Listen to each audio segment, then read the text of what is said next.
943 services మనం ఈ రోజు మనమిత్ర ద్వారా ప్రజలకి అందిస్తాం జరుగుతుంది. గౌరవ సభ్యులు చెప్పినట్లు 9552300009 ద్వారా ఈ సర్వీసెస్ అన్ని అందిస్తాం జరుగుతుంది. అధ్యక్ష మీరు చూస్తే 1,48,00,000 మంది అంటే సర్వీసెస్ మనం అందిస్తాం జరిగింది అధ్యక్ష. ఇంతేకాకుండా సర్వీసెస్ అయిన తర్వాత కూడా ఆ వినియోగదారు దగ్గర నుంచి ఫీడ్బ్యాక్ తీసుకుంటున్నాం అధ్యక్ష. సర్వీసెస్ ఎలా ఉంది, ఎక్స్పీరియన్స్ ఎలా ఉంది దానిపైన కూడా మేము ఫీడ్బ్యాక్ తీసుకుంటున్నాం. గౌరవ సభ్యులు కూడా చూసుంటారు, ఇప్పుడు AI కూడా అమలు చేస్తాం జరిగింది దీంట్లో. సో దట్ కంబర్సమ్ ప్రాసెస్ మీరు ఏదైతే అన్నారో యూజర్ ఫ్రెండ్లీనెస్, ఇంకా యూజర్ ఫ్రెండ్లీనెస్ ఇంప్రూవ్ చేయాలి, కొంచెం ఈజ్ ఆఫ్ యూజింగ్ ఉండాలి దానిపైన ఇప్పుడు AIని మనం దీంట్లో ఇంటిగ్రేట్ చేసి అది కూడా అందిస్తాం జరిగింది అధ్యక్ష. గౌరవ సభ్యులు చెప్పినట్లు ఏంటంటే మేము ఎలాంటి డేటా స్టోర్ చేయము. ఈ ప్లాట్ఫామ్ వాట్సాప్ అనేది మియర్లీ ఒక హైవే, డేటా అనేది అది డిపార్ట్మెంట్ దగ్గర ఉంటుంది, లేదంటే యూజర్ దగ్గర ఉంటుంది, మేము స్టోర్ చేయం. సో ఫర్ ఎగ్జాంపుల్ గౌరవ సభ్యులు చెప్పినట్లు కరెంటు బిల్ కట్టాలంటే ఆ బిల్ నంబర్ ఎంటర్ చేయండి అని ప్రతిసారి అడుగుతాం జరుగుతుంది అధ్యక్ష. దానికి ఎలా పరిష్కరించాలో నేను ఆలోచిస్తాను.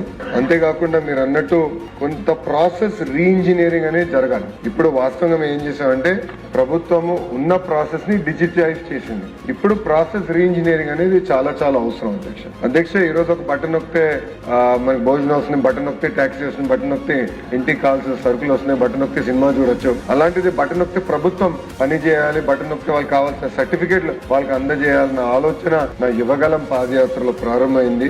అది సింగిల్ నంబర్ ద్వారా చేయాలని ఒక లక్ష్యంగా పెట్టుకున్నాం. గౌరవ సభ్యులు చెప్పినట్లు భారతదేశంలో ఏ రాష్ట్రం జరిగిన విధంగా మన రాష్ట్రంలో ఇన్ని సర్వీసెస్ మనం మన సిటిజన్స్ కి అందజేస్తున్నాం అధ్యక్ష.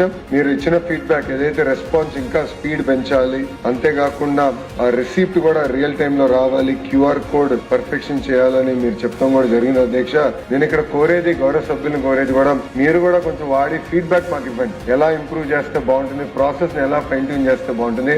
నేను ఒక రీసెర్చ్ టీమ్ పెట్టి every step you are now analysing. కొన్ని డేటా పాయింట్స్ ప్రీ పాపులేట్ చేయొచ్చు. ఆధార్ బేస్డ్ ఆథెంటికేషన్ అయిన తర్వాత కొన్ని డేటా పాయింట్స్ ప్రీ పాపులేట్ చేసాం కూడా అవకాశం ఉంటుంది. సో గౌరవ సభ్యులు కూడా ఫీడ్బ్యాక్ ఇస్తే ఈ సిస్టమ్ ని నెక్స్ట్ నేను ఈ రోజు కూడా రివ్యూ చేసినప్పుడు ఒక 90-day యాక్షన్ ప్లాన్ తీసుకుని మనమిత్ర 2.0 అనేది మనం ఫైన్ ట్యూన్ చేసి లాంచ్ చేద్దామని చెప్తాం కూడా జరిగింది. అంతేకాకుండా పొలిటికల్ గా ఇక్కడ ఉన్న సభ్యులందరూ మనం కూడా డోర్ టు డోర్ క్యాంపెయిన్, ఎందుకంటే ఇది ఒక పెద్ద వరం ప్రజలకి, డోర్ టు డోర్ క్యాంపెయిన్ మనం చేయాల్సిన అవసరం ఉంది. దీనిపైన ఒక డోర్ టు డోర్ క్యాంపెయిన్ చేద్దామని కూడా గౌరవ సభ్యులకి తెలియజేసుకుంటూ వివరాలన్నీ ఇస్తాం జరిగింది.